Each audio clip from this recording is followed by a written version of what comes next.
just like reminded me that like I'm just part of a bigger picture, like I have like my own small part and role to play, and that God's just gonna take care of the rest and just work through the rest.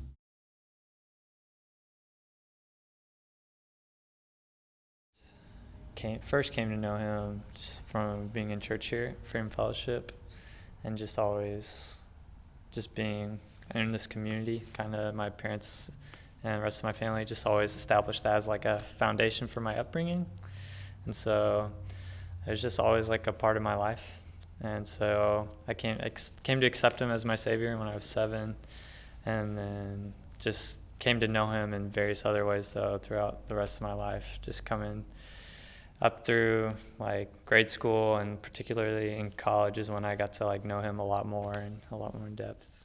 Being like out on my own, like I just had to like decide a lot of things for myself, and there were just certain like lifestyles and choices and values that I like tried on, and they just didn't do it for me. They just weren't fulfilling, like the way Jesus was. And I just happened to make like some really good friends who did love Jesus, and were just like very submitted to like his ways and like his love, and they just loved me like very well and just showed me like just like good living. And so just that really good community is kind of just what really drew me into like wanting to make like my faith and my belief like my own, and just like really make my relationship with Jesus like more personal.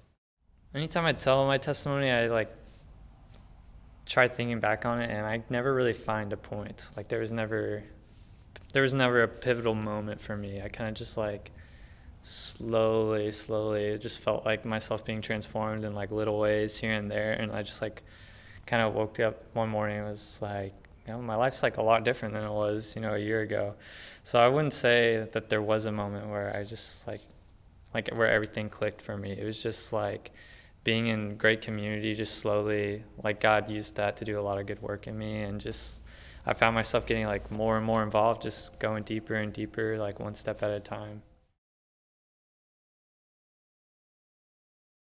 So this summer, I was one of the worship leaders at New Life Ranch in Adair, Oklahoma. It's at the junior campus, and so I led worship like 5 to 7 times a day. It was very depending on the schedule. Like we just did a lot of things, but so I sang, played guitar like a lot, and then when I wasn't doing that, I was like just helping out like during activity rotations. So usually I was like at the pool or the jet ski dock or just whatever, like spotting, like helping like run the activities. And it was just really good. I got a lot of really good interactions with the campers like through those activities, but I also had some like more free time that I could spend like just getting to know a lot of the staff. It was very humbling to like see like just like being aware of like my like how far I like fall short to like, and like just all my shortcomings basically, just like knowing that even though I am who I am and on my own I'm not great, but I can still be used for something good through the Spirit to just like lead all these kids in worship, like just to see like whenever I sing or whenever I play my guitar that all these people like respond to that. Like I just know that that's not coming from me or what I'm doing, but just through the Spirit working through me. And it was like just a step further from that, like I got to help like write the theme song for the summer, and just seeing like how well the kids responded to that, and just how they just grabbed onto it and loved it. Like they would just be like walking down the street at camp or whatever, like during some random part of the day, and they'd just like be singing the theme song. It's like cool to just like see like how that just went from beginning to end, like just that whole process of writing the song, recording it, and then actually playing it, and just seeing how it really impacted the kids.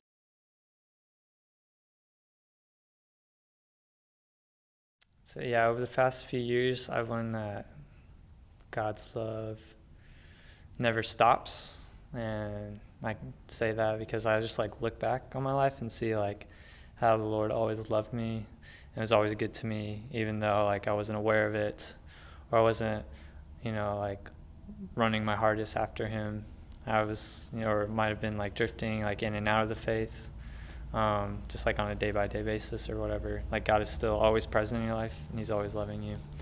And like with that, like I can accept that, like whatever my circumstances are now, that it's coming out of love, and that like whatever is happening, like God is intending it for my good and his glory, like later on down the road. So yeah, like often, like, well, God just loves me enough to like give me what I need instead of like just what I want. So like sometimes he just wants to bless me with a great, places, people, memories, things, whatever it might be. Like whatever I have come into my life, it comes from the hand or the mouth of the Lord. But when God also loves me enough to like discipline me when I need it, and to put me into, just times of struggle and times of temptation, or just like let me like use that to like test me and like build me up so I can be stronger on down the line. And so, yeah, like God just loves me enough to like give me what I need, not what I want.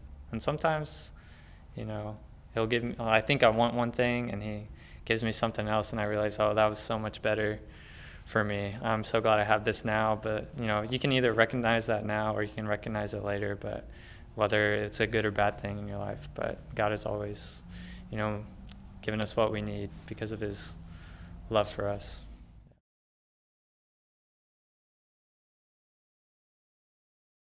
I'm hopeful that we can be bold and just not back down from like the weapons and the strategies of the enemy, because he's very cunning and very smart, and he tries to infiltrate our lives in like every way he can. And I pray that we're not passive towards that, and I hope that like one of the weapons I think that I've witnessed that like my generation and younger has in our corner is like our vulnerability. Like I feel like we have a tendency to just like be very open with each other, and I hope that just like helps us to walk in the light. I think that's something that the Lord just wants us to do, is walk in the light and not let shame or guilt like keep us in bondage, that we can just be open with ourselves and each other about who we are, and just like recognize that we're not perfect, and we're not supposed to be perfect today. And so like we don't need to let sin like entangle us, that we can just walk freely in the light and just battle the enemy with truth. Like I hope that's what our generation does.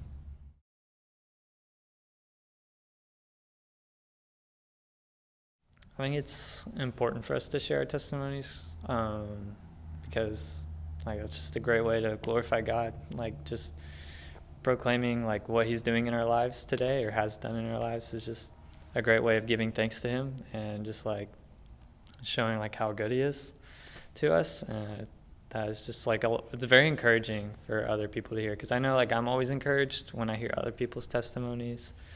And just like whenever you hear like someone else's testimony, like, and all the good it does for you, like just like remember that you have like the same potential to do that for other people when you share your testimony. And that's not like, again, like because I use the best words or someone else just has like, it's just super eloquent or anything, it just has the best delivery or style speaking, or just has the greatest story that my story couldn't compare to.